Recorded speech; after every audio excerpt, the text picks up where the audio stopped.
Anastasio here in part of the interminable set of Western Swing workshops. As you can see, we're kind of casual here. I'm just trying to point out some things that I would be doing if I was teaching at the Weiser Idaho Fiddle Contest or at Ashokan or any other great camps.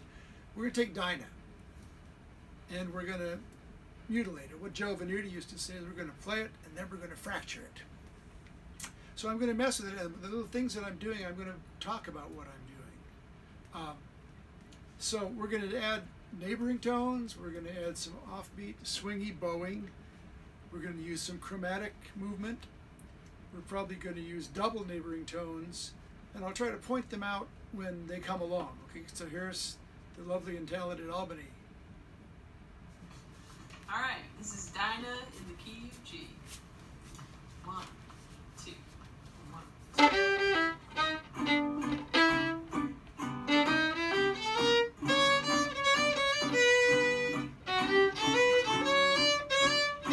Those are chromatic lower neighbors. Chromatic movement.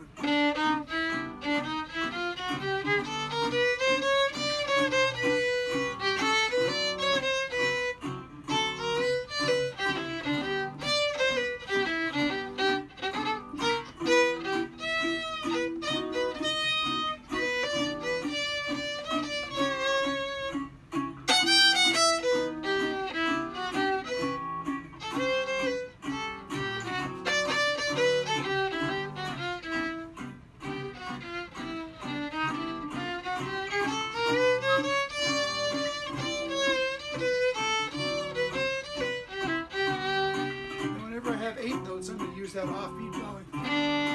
Watch. I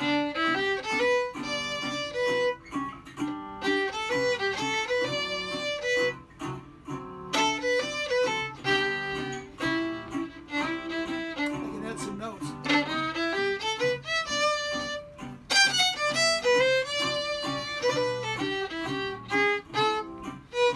Double.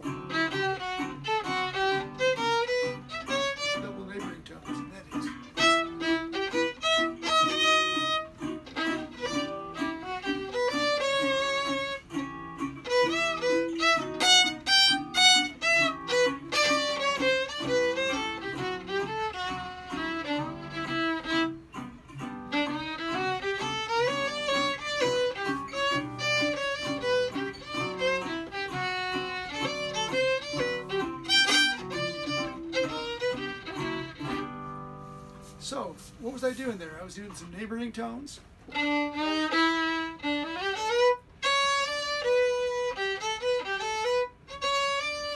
It gets the listener's attention because the very first note you hear over the chord, or at a given point in the tune, is a dissonant note.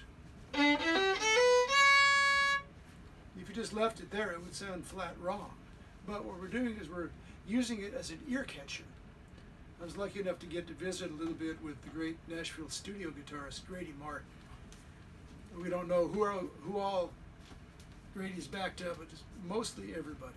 He is on Haggard's records, on Willie's records, everybody's record. And he said he used these dissonant notes, blue notes, flatted fifth, that kind of thing, as what he called ear catchers. He uses them to catch the ear and then make it all better. But it's dissonant, it's deliberately dissonant. Trad jazz stuff often does flat third to the third.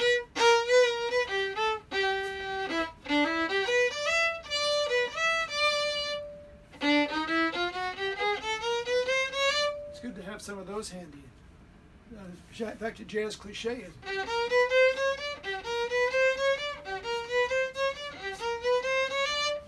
a little bit goes a long way.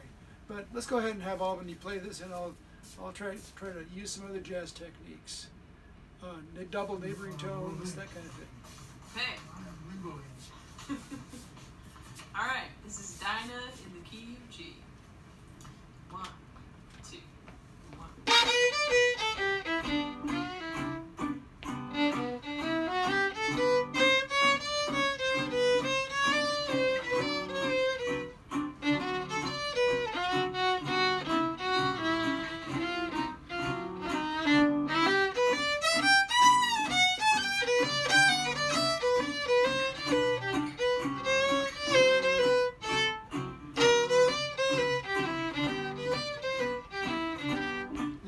Standing wide.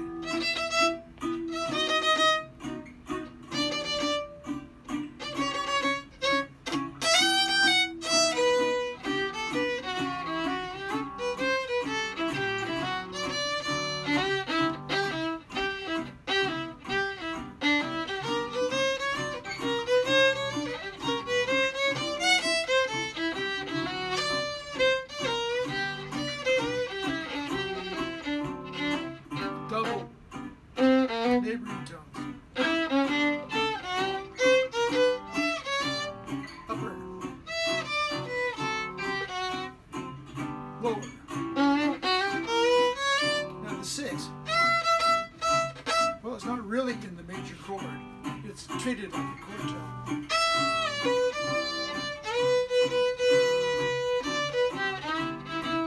Those are a lot of 6, major 6.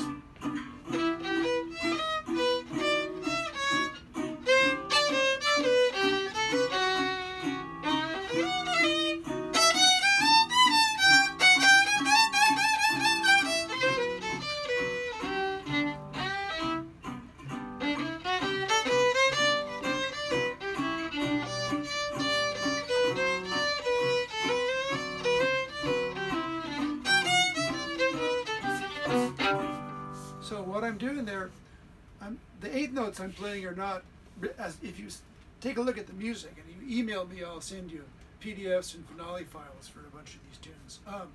Just the bare bones melodies, not all the improvisations. But the 8th notes are played with what are called the swing 8ths feel. Instead of, if you played Dinah exactly the way it's written here, it would sound like.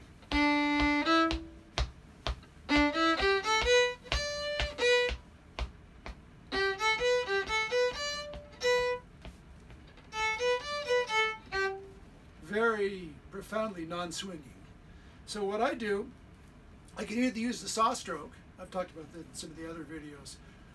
Saw stroke.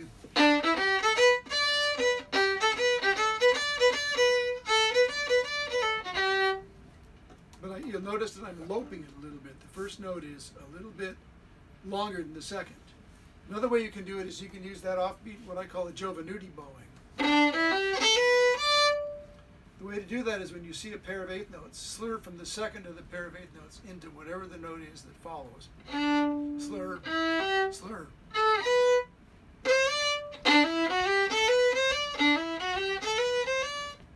And it gives it a really swingy feel, but you can also do that with a saw stroke. But I'm not doing it as written. A lot of Latin music has a straight 8ths feel. A lot of classical music has a straight 8ths feel, but in swing and traditional jazz, there's a little bit of a lope. So let's run that tune again, and I'll try to come up with some different ideas. We were using the 6th as an honorary chord tone in some of that improvisation. It's a real swingy sound. In fact, if you were to hand a dozen swing era guitarists a chord chart that said G, dollars to donuts, they'd all play the G6. They played the root, 3rd, 5th, and the 6th. It's a neat sound. It's very mildly dissonant, almost not dissonant at all. But you hear it. You hear it a lot. So here we go. All right, this is Dinah in the key of G. 1, 2, 1.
some of the other videos here, you can get Albany's permission to put up as YouTube videos, her just strictly playing rhythm guitar. And that's a lot of fun to play along. I mean, you can play along with an electronic keyboard, or you can play along with Band in a Box. Those are all good tools. But it's hard to beat having a really strong guitar player, wacky rhythm. You can try all the things. So we'll get on to that in a little bit, and we'll see you next video.